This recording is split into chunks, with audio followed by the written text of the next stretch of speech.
Imagine a place called Heaven on Earth, created by a world-famous faith healer and theocrat who demanded that residents follow a holy lifestyle of shunning tobacco, alcohol, newspapers, dancing, gambling, and medical doctors. Police carried Bibles in their holsters, and whistling on Sunday was punishable by jail time. And imagine a place that was famous for sinful wickedness, gangsters, and corrupt politicians. A brawling, hell-raising, muscular, and hard-driving town known as a city on the make, where painted women under street gas lamps lured farm boys. You'd think they were worlds apart, on opposite sides of the planet. Actually, they are 40 miles apart. Chicago is that gritty, morally loose metropolis, exactly the opposite of what its heavenly neighbor, Zion, Illinois, was intended to be. Zion began as a holy city in 1900, the creation of John Alexander Dowie, a flamboyant Scottish-Australian evangelical minister dressed in flowing robes, with a thick white beard covering his chest, appearing like a biblical prophet only 5 feet 4 inches tall and weighing a portly 200 pounds. Dowie was not America's first faith healer, but he was the first to get rich doing it. Yet Chicago and the city of Zion had something in common: nuclear power.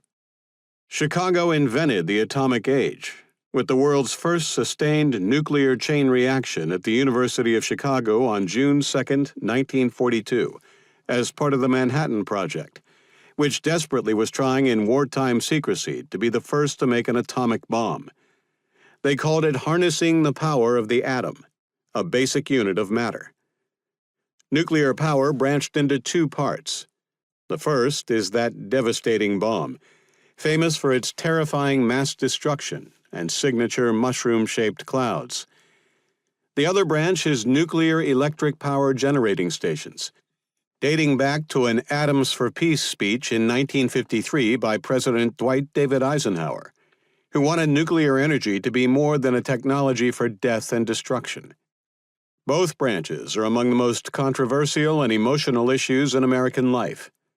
They came with what we call the atomic age, a monumental technological shift that affects all of us. This book began as a look at the peaceful commercial side of nuclear energy and the way it transformed a small town in northern Illinois, the United States, and the world in the 20th century and beyond, as scientists work to develop safer nuclear technology at a time of climate change. Calling it the peaceful side might be wrong, though, since nuclear safety is a contentious topic. But commercial nuclear power touches all of us every time we flip a light switch. 20% of America's electricity comes from nuclear power plants, and one of the big producers in that statistic has long been the state of Illinois.